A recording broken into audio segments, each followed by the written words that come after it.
चेहऱ्यावरती पण समाधान जे आहे जो आनंद आहे तो आज याच्यानंतर बघायला मिळतो.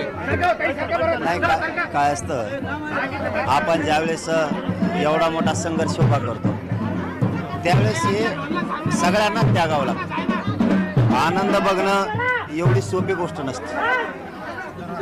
ही समाजाला आनंद देणं, समाजाचे लेकरं मोठे होणं याच्यात आम्हाला आनंद होता. कुटुंब तर कोणी मोठं करू शकतं, पण समाज मोठं करणं खूप मोठी गोष्ट आहे.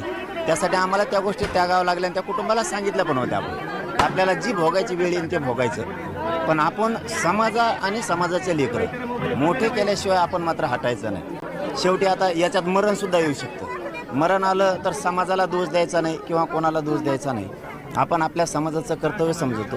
समाज आपल्यासाठी देव आहे आणि आपलं जर काही बरं वाईट जीवाचं झालं आंदोलन करताना, तर समाज देव म्हणल्याच्या नंतर देवाला दोष द्यायचा नसतो. समाज आपल्यासाठी देव आहे, मायबाप आहे आणि त्या समाजासाठी कुटुंबही निर्भीड झालं.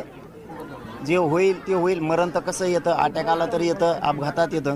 मग मैदानात लढून जर आलं समाजासाठी, तर आपण त्याचा काय म्हणू त्याला की आपलं बलिदान आपल्या समाजासाठी गेलं, आपल्याला चांगला दर्जा मिळाला, समाजासाठी मरण आलं. त्यामुळे हटायचं कोणी नाही आहे, कोणी वाईट पण मानायचं नाही. असंही माणसाला काही होऊ शकतं आणि कुटुंबाने ती मनस्थिती केलेली होती सगळ्यात, की समाज आधी मग आपलं, वाचलं तर आपलं, नाही वाचलं तर हेच. आणि आज त्याचा आनंद वाटतो त्या शब्दाचा, की आपण जे ठरवलं होतं एकतर मरून माघारी यायचं नाही तर आरक्षण घेऊन यायचं. JR घेऊन आलो. मराठ्यांना आरक्षण पश्चिम महाराष्ट्र आणि विदर्भ पूर्ण घातला. म्हणजे 96% लढाई जिंकली. 4% लढाई राहिली फक्त. कारण एवढी मोठी लढाई इतक्या टक्क्यात कोणाचीच जिंकत नाही. 10-5% जिंकू शकतो माणूस, पण 95-96% जिंकणं ही सोपी गोष्ट नाही. आणि त्याचा आज खूप आनंद होतो की आज समाज मोठा झाला. दादा म्हणले एक महिना घरी आराम करणार आहे. ते म्हणले तरी आराम नाहीत करू शकत, कारण ते मला माहिती, ते म्हणतात पण बऱ्याच दिवसानंतर आज दादा घरी आलेले आहेत. असं मला व्यक्त करावं लागतं. आनंद झाला, विजयाचा गुलाल उधळला ह्याचा आनंद झाला.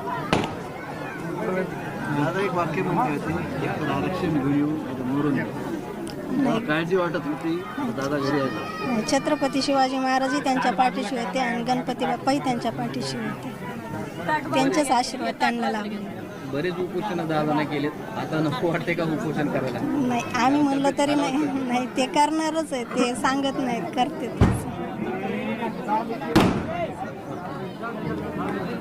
चलो, खूप धन्यवाद तुमचे सगळ्यांचे मनापासून आभार.